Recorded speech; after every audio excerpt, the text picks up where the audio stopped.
silence in the night. Give me reason to fill me up.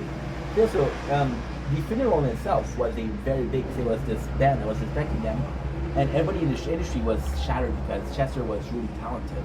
He was really talented. He was a good dude. And the sad thing about Chester dying, and this is not the subject, right? Because again, rest in peace. The sad thing is, that video that he did was a meal with his family and smiling and he's having fun. The depression itself, and then the last song that he released was One More Light. One More Light, which is basically who cares if one more light goes out. So I don't know the lyrics by heart. Just need the beats. Just need the beats. I used to be a huge fan of Linkin Park. Why? One of the first one that I listened to, but most of all, AMV, Kingdom Heart AMV. One More Light. Yeah. So of course there's an ad, Facebook ad. How long is it?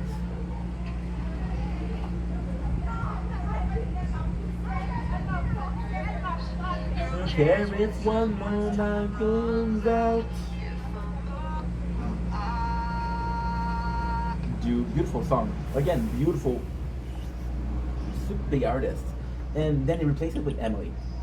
Now I'm skipping a lot. There's 4 or 5 years where they didn't do anything, and then Linkin Park became this forgotten thing. Imagine, Mike was talking about Mike Shinoda, which I have a lot of respect for. About how his daughter didn't even know what was Linkin Park. He was like, okay, well, there's legacy here. Let's continue. And they had Emily Armstrong, and this is kind of crazy because I made a couple of videos about it. What do I think about Emily Armstrong? Emily Armstrong is a great thing because you have a revival of a Linkin Park. Everything Linkin Park is Linkin Park 2.0, right? But at the same time, it's a revival. Is this band that I'm doing? For example, you look at a band like Metallica, who have been doing music for 30 plus years, and you're like, okay, well, most of the band original members are gone. Slipknot has been doing music for decades. Most of the bands are gone. Falling in Reverse, some member left, you know. Even Motions in White has been doing music since 2006. Some people left. It's normal, right? Now it's a bit sadder because it's Chester. He's a legend. He's dead. With Emily, I felt like, okay, well, let's do something with Linkin Park. At least it exists again, but it's not the same thing. And then it's kind of cool because what happened during the Begathon was freaking amazing. People were super down to see Linkin Park. It was good to see that they still had a pull, right? And what happened is really nice because what they started was they started with Absinthe Machine. Gave up who I am for who you wanted me to be. And then people were loving Emily Armstrong. And then she did a song which is What I've Done. What I've Done, which is what? When my time comes to get the wrong, no, not all the rest. What I've done, I forgot about what I've done.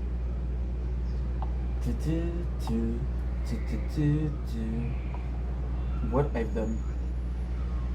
I forgot about this. This is it. This is shameful. Get to a little bit, and we'll know the lyrics. That's it. You don't remember the melody. You remember the lyrics, but not the melody. The truth and love. So when mercy come and walk away, what I've done, I face myself because I what I feel. Erase myself and let go of her life. Done what you taught of me. Such a good song. And when you were singing that, people were singing R.I.P. Chester, and I saw a lot of comments, which is perfect. See, Linkin Park has a really good case, and now that I did this video like 2 years ago. Now that I'm more mature, hopefully, possibly not, I am able to portray my emotion or my thoughts about it better. If Linkin Park is going forward, which is great, go forward, which is great. They already have like 2 albums to their name with the new singers. It's just when, and it feels disrespectful. It feels disrespectful to Chester when they're singing this song, you know?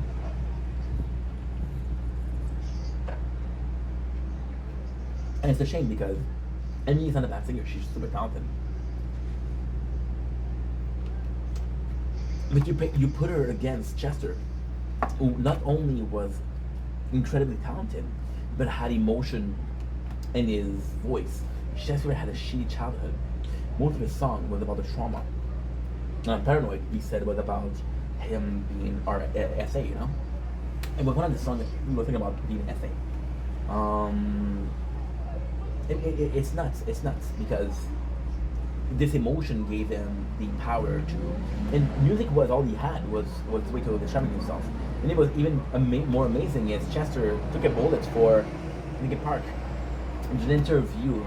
There's an interview where truck. There's an interview where some music producer approached Chester, and they were like, "Yo, you're really really good. We want to sign you." And then Chester was like, "Okay, cool. When can we perform?" And the producer apparently said something along the line of, "That's the thing. It's just you." And Chester would have said, "No. If it's not with me and the boys, there's no me." So he sacrificed a more prolific career to push other people, which is amazing, you know. So all of that to say, with Linkin Park, what I feel is you literally have a book called Linkin Park, right?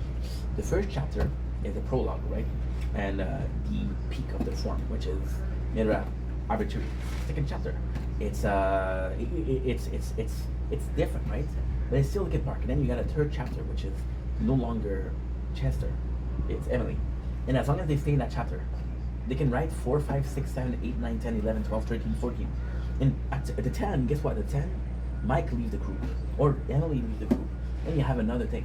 As long as you move forward, what we're doing is they're. But at the same time, should we let an artist as beloved as Chester memory die? No, you know. They even did an 8-bit album. That 8-bit album was fucking phenomenal. So just I shared this because something that I taught. But by the way, shout out to Kai because it was amazing. The performance was amazing. The fact that he played in his room was insane. I saw a lot of hate towards him for the Begaton. Bro, it's normal. This guy has a expensive lifestyle, you know, and he's used to a lot of money coming in. When the money dries out, he doesn't know what to do because he has this lifestyle. You make a rich man rich, it's not gonna change his life. You make a poor man rich, it's not gonna be the poor man anymore. You go back to the poor, you're gonna be afraid of that. So, and it's a fear also. So, but you get content. Why are you complaining? I had a fight with a friend today, and that friend was pissed because I'm not getting into it, but basically it was hurting the business aspect of things. I was like, I want to be friend with you, but not online because you're jeopardizing what I'm building, right? And it was pissed at me. That sucks. Anyway, love you guys, take it easy. Peace. Don't blink, you should buy. Welcome to the show. Because they're doing well. They're having a wonderful day on this drumroll, please. 26 September 2025. Today we're talking about emptiness. Now I just made a video about freaking Linkin Park. Is it related? Sadly, it is not related.